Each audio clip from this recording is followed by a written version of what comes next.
আল্লাহ বলে, ও বান্দা, ভাবো তো আগামীকাল যদি কিয়ামত, আগামীকালই কিয়ামত, তো আজ তুমি কি পাঠিয়েছ দেখো না, দেখো। আল্লাহ তাআলা আলাম ইয়ালাম বিআন্নাল্লাহা ইয়ারা, বান্দা তুমি জানো আমি কিন্তু সারাক্ষণ তোমাকে দেখছি।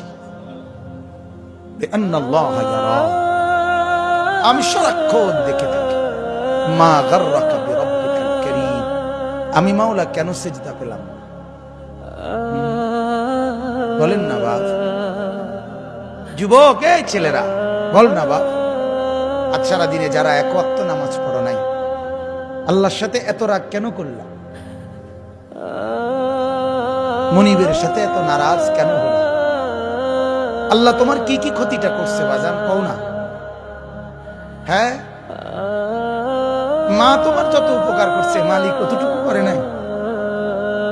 হ্যাঁ, বাবা যে উপকারটুকু করছে আল্লাহ এটুকু করে নাই? বন্ধু তোমারে এক কাপ চা খাওয়াইছে, মালিক তার চেয়ে উপকার করে নাই? আহা, হায় হায় হায়, কে বুঝাবে এদের? কে বুঝাবে? আপনি বলেন, আপনার ছেলেকে বলেন, কিরে বাপ, আল্লাহর সাথে এত নারাজ কেন হলে? কেন এত নারাজ হলেন? কেন নারাজ হলেন?